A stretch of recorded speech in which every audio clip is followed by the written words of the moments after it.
नमस्कार। आपका हार्दिक स्वागत, अभिनंदन और वंदन है। बिब्लियोमैनिक चैनल में आपका हार्दिक स्वागत है।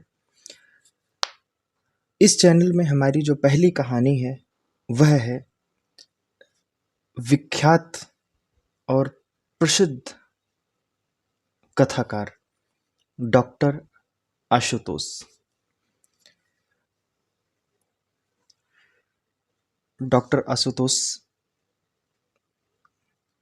डॉक्टर हरि सिंह गौर केंद्रीय विश्वविद्यालय सागर में हिंदी विभाग में सहायक प्राध्यापक के तौर पर पदस्थ हैं। डॉक्टर आशुतोष सर को उनकी रचनाओं के लिए कई पुरस्कार मिल चुके हैं। युवा कथाकार से सम्मानित भी सर को किया गया है। हिंदी कथा साहित्य के नए हस्ताक्षर डॉक्टर आशुतोष सर असीमित संभावनाओं से भरे हुए हैं। साहित्य की बहुत गहरी समझ और सागर जिले में रविंद्र भवन में कोई नाटक कार्यक्रम होता है तो उसका रिव्यू दूसरे दिन दैनिक भास्कर समाचार पत्र में सर लिखते रहते हैं और छपता रहता है। भारतीय ज्ञानपीठ से प्रकाशित किताब मरे तो उम्र भर के लिए, यह पुस्तक प्रकाशित हुई थी 2014 में, दूसरा संस्करण 2015 में, मूल्य 160 रुपये। इस कहानी संग्रह में कुल 6 कहानियां हैं। पहली है राम बहुरन की अनात्म कथा, दूसरा पिता का नाच, बाकी अन्य कहानियां हैं। आज हमारी जो पहली कहानी है वह है पिता का नाच। पिता का नाच कहानी के बारे में हम आज इस वीडियो में चर्चा करेंगे। पिता का नाच के बारे में हम समीक्षा करने जा रहे हैं। इसके पहले मैं आपसे कुछ कहना चाहता हूं। मैं ये बताना चाहता हूं कि पिता तो समझ में आता है, नाच शब्द शायद हमारे बहुत से श्रोताओं को अभी समझ में नहीं आ रहा होगा या बहुत सारे लोगों को बिल्कुल समझ में आ रहा होगा। हम नाच के बारे में बहुत संक्षिप्त में 2 बातें करना चाहते हैं। उत्तर प्रदेश, बिहार में मुख्यतः ये बहुत प्रसिद्ध है और बहुत प्रचलित भी है। बहुत वर्षों से वहाँ पे नाच का कॉन्सेप्ट चला आ रहा है। नाच जब भी कोई शुभ कार्य होता है या कोई हर्षोल्लास का विषय होता है या ऐसे ही अगर कुछ ऐसे कार्यक्रम होते हैं तो वहाँ पे नाच कराने का प्रचलन है। ये नाच बहुत वर्षों से है। मुझे तो पता भी नहीं है कि इसका इतिहास कितना पुराना है, लेकिन ये बहुत वर्षों से है। मैं नाच को बहुत करीब से देखा हूँ और मैंने नाच में जाने के लिए घर से मुझे डांट भी मिली है कई बार, हालांकि वो अलग विषय है। तो नाच एक पुरुषों का एक समूह होता है जो नाच में उनका किरदार होता है। जो महिला किरदार होता है उसमें भी पुरुष ही महिला किरदार का रोल अदा करते हैं और पूरे साज गाज हारमोनियम तबला नहीं होता है, हारमोनियम, ढोलक, झांझ, मजीरा के साथ में और एक और ताशा होता है, उसके साथ में पूरा साज सज्जा होती है और एक मंच तैयार होता है जो रात में ही अक्सर ये नाच का कार्यक्रम होता है, तो बहुत प्रसिद्ध होता है। उसी के संदर्भ में ये कहानी कुछ इस तरह से है जिसके बारे में हम बात करने जा रहे हैं। तो ये नाच है, आज भी नाच आपको मिल जाएगा यूट्यूब पे। अगर आप सर्च करेंगे तो उसमें भी नाच के कुछ वीडियोस डले हुए हैं। अब आते हैं हम कहानी की समीक्षा पर। सपने, ड्रीम्स, ख्वाब, यह हम सब देखते हैं और इसी नींव पर हम सभी अपने इन्हीं ख्वाबों को धरातल पर भौतिक रूप से देखने के लिए, महसूस करने के लिए और स्पर्श करने के लिए दिन रात यथासंभव मेहनत करते रहते हैं। कुछ इसी तरह की जी तोड़ नहीं, कर्म तोड़ और भाग्य तोड़ मेहनत की थी नंदू ने। जी हाँ, नंदू, वही नंदू जिनको राम मुजागिर बाबू के आशीर्वाद के बाद मीना कुमारी नाम से जाना जाने लगा था।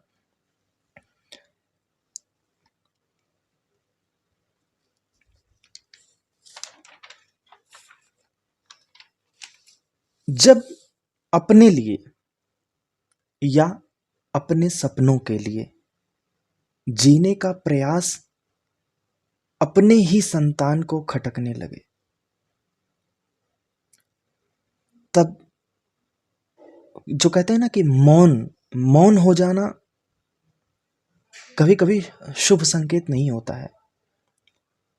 अगर हम कानून की भी बात करें और अर्ध अधिकार और कर्तव्यों की बात करें तो सभी को जीने का अधिकार प्राप्त है और अपने जायज सपनों के साथ जीने का अधिकार सभी को प्राप्त है।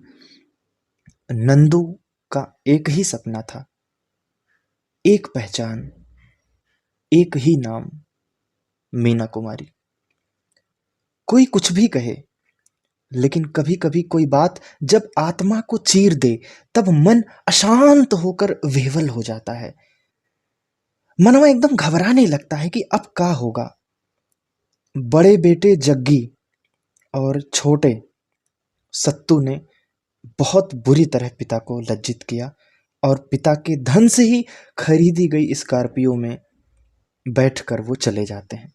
कहानी यहीं से शुरू होती है।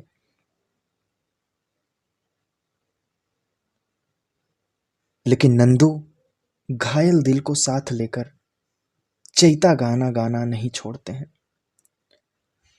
सोवत पिया को जगावो हो रामा, कोयल बड़ी पापी।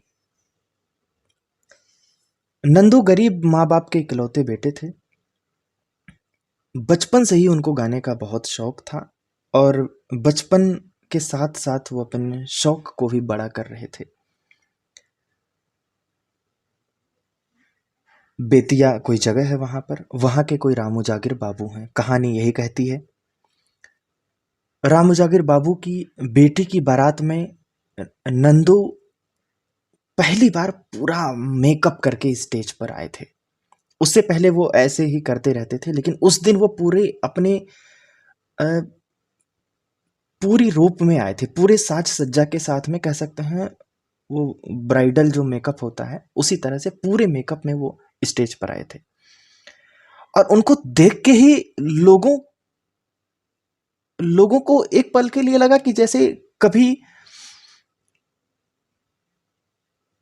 उन्होंने ऐसा कुछ देखा ही नहीं हो। ये वो कोई अजीब सा कोई विचित्र प्राणी आ गया हो जिसको देखकर वो एकदम पत्थर हो गए। वो देखें, अरे ये क्या है, समझने में समय लग गया। खिलता हुआ नाक नक्श, होठों में फंसी हुई आधी हंसी। पूरा घराती और बाराती बहुत खुश हुए, बहुत खुश। नगाड़ा और हारमोनियम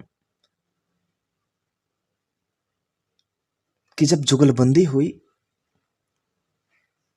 तो, और उस पर भी जब मीना कुमारी का नाच हुआ तो हर कोई अपने आप को एक नई दुनिया में पा रहा था। अरे यह क्या है। बहुत महीनों तक वो चीज लोगों के जेहन में वो पहली बार रही थी। कहानी में ही है, नंदू ने अपने जीवन के उस पहले बेमिसाल परफॉर्मेंस के आखिर में जब इन्हीं लोगों ने ले लीना दुपट्टा मेरा गाया तो स्वयं राम उजागिर बाबू स्टेज पर आ गए। उन्होंने अपनी गोपालगंज वाली पाही, अब मैं पाही आपको बताना चाहता हूं कि हम पाही एक ऐसी जगह होती है, खेत बाड़ी भी वाली हो सकती है, रहने की भी कोई जगह हो सकती है, जहाँ पे जहाँ पे कोई रहता तो नहीं है लेकिन उसका अधिकार उस क्षेत्र में रहता है और वहाँ पे जो खेती बाड़ी होती है या घर द्वार जो भी होता है वो किसी को दे देते हैं कि वहाँ पे देखभाल करने के लिए। तो जाते समय समय पे जाते रहते हैं और देखभाल करते रहते हैं। तो वो छोटी सी जगह होती है। तो वो पाही जो उनकी गोपालगंज वाली थी, राम उजागिर बाबू की, उन्होंने वो नंदू के नाम करने की घोषणा उसी स्टेज से ही कर दी। और साथ ही एक बहुत बड़ी बात उस दिन हुई थी कि उसी समय उसी स्टेज से राम उजागिर बाबू ने नंदू का नाम मीना कुमारी रख दिया था। नंदू मीना कुमारी के नाम से बहुत प्रसिद्ध हो गए थे। समय के साथ में सब कुछ जैसे घटित होता है, नंदू का परफॉर्मेंस और नंदू का नाच, नंदू की प्रसिद्धि, नंदू का रुतबा सब बढ़ने लगा, सब बहुत बढ़ने लगा। एक ऐसी नौबत भी आ गई कि नंदू जिस नाच में काम करते थे उसके जो डेढ़दार थे उनकी बेटी से नंदू की शादी हुई, और अपनी ही शादी में नंदू पहले तो जी भर के खूब नाचे, उसके बाद कहीं जाकर उन्होंने फेरा लिया। ये नंदू की नाच का, नंदू के कैरियर का यौवनावस्था था। अब यह कार्यक्रम, यह उनका कार्य इतना बढ़ने लगा, इतना वह उसमें विलीन हो गए, इतना वो उनके लिए पैशनेट हो गया कि एक बार की बात है, कहानी ही कहती है कि उनके बाबूजी गुजर गए। उस समय वो बलरामपुर में, उत्तर प्रदेश में बलरामपुर एक जिला है, वहां पे बलरामपुर में नाच रहे थे। जब उनके माताजी की मृत्यु हुई उस समय वो सुल्तानपुर में किसी वकील के घर पे नाच कर रहे थे, ये सोहर गा रहे थे। और जब उनकी पत्नी, जो कहते हैं पत्नी जन्मों जन्म का साथ होता है, 7 जन्म का साथ माना जाता है, लेकिन उस जन्म में जब उनकी पत्नी जी उनको इस जीवन में अकेला छोड़कर जा रही थी, तो वो उनके साथ होने के बजाय बगहा में सांसद जी के बहू के स्वागत में बधाई गा रहे थे। हम समझ सकते हैं कि नंदू उर्फ मीना कुमारी के लिए उनका नाच उनके लिए क्या रहा होगा। इसके लिए अब हमें कुछ भी कहने की जरूरत नहीं, क्योंकि इसके शब्दों में हम बांध नहीं सकते हैं। आगे चलते हैं। नंदू का ये परफॉर्मेंस, नंदू की ये प्रसिद्धि उनके बेटों को ही खटकने लगी।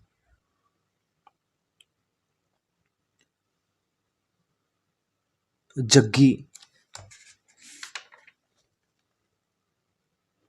उनका बेटा,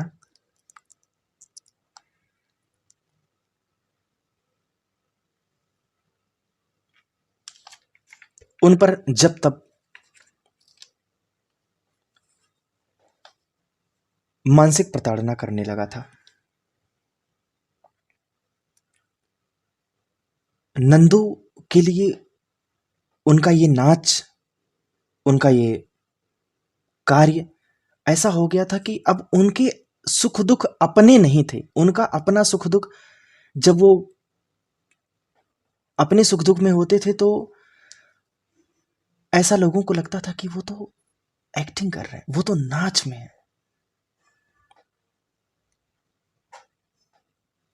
समय के साथ साथ चीजें आगे बढ़ती चली गई। बेटी की शादी में बाधा आ रही थी। बेटों की शादी तो किसी तरह से हो गई थी, शादी बेटी की नहीं हो पा रही थी। लोग बेटी की शादी में नचनिया नचनिया की बेटी है ऐसा बोलते थे। किसी तरह से कोई एक पार्टी तैयार हुई शादी करने के लिए,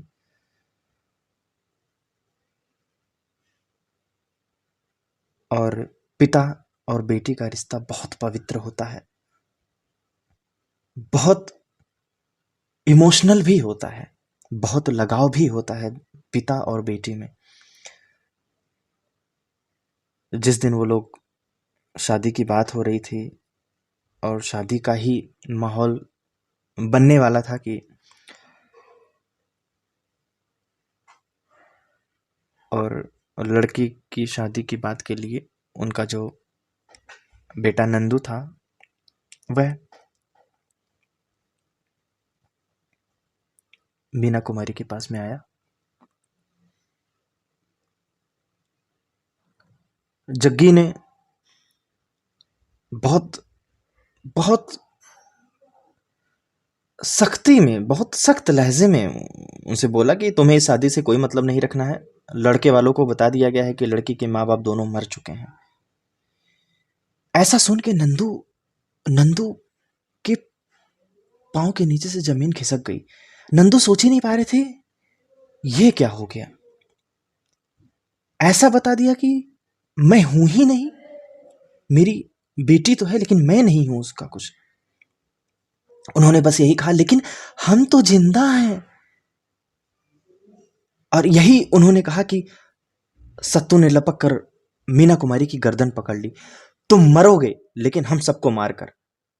नंदू के गले से गों गों की आवाज आ रही थी। सत्तू गुस्से में था। वह बोल रहा था कि चाहते हो क्या हो तुम, लड़की सारी उम्र कुमारी बैठी रहे। नचनिया का बेटा बनकर तो हम जी ही रहे हैं, पर नचनिया की बेटी से कोई ब्याह नहीं करना चाहता। जब दर्द सताता है ना तो सबसे पहले अपना कोई बहुत प्रिय याद आता है। आज नंदू को अपने माई और बाबूजी की बहुत याद आ रही थी। जग्गी ने नंदू को घसीट कर झोपड़े से बाहर कर दिया और एक एक कर, इतना वो गुस्से में था कि उसको वह उस गुस्से के कारण को पूरी तरह से खत्म कर देना चाहता था। एक एक कर उसने नाच का सारा सामान झोपड़े के बीचों बीच में लाया और फेंकने लगा। नाल, नगाड़ा, हारमोनियम, नाच का पर्दा, कपड़ा, सब कुछ।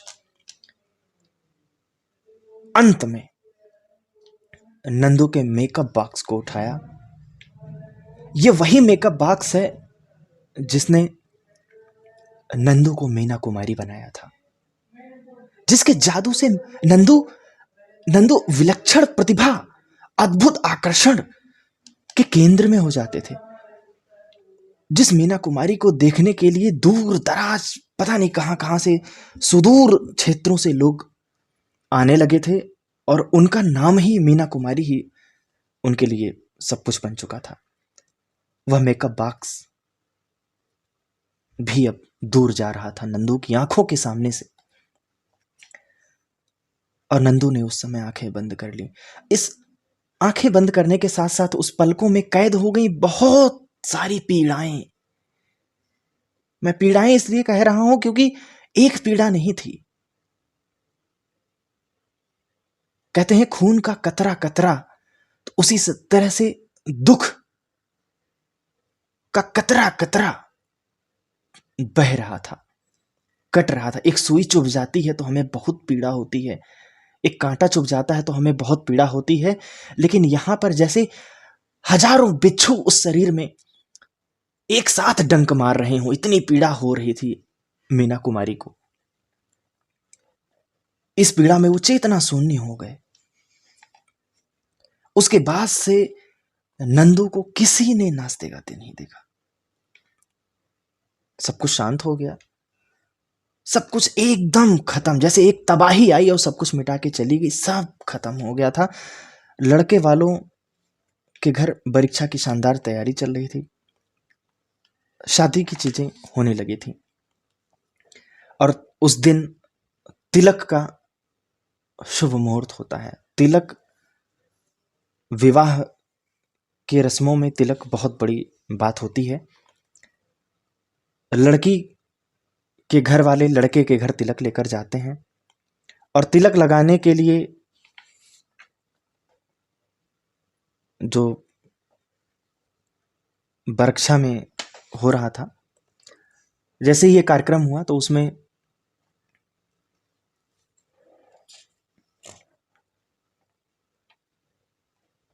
जो जग्गी था, लड़की का भाई, वह लड़की के होने वाले पति के लिए माथे पर तिलक लगाने के लिए उठा। तो होने वाले, अपनी बहन के होने वाले पति के दादा ने उसको वहीं पे रोक दिया। अभी रुकिए, पहले आपको मेरी एक शर्त पूरी करनी होगी। जग्गी घबरा गया। लेन देन की तो सारी बातें हो चुकी हैं, अब क्या बचा रह गया भाई। तो दादा ने कहा कि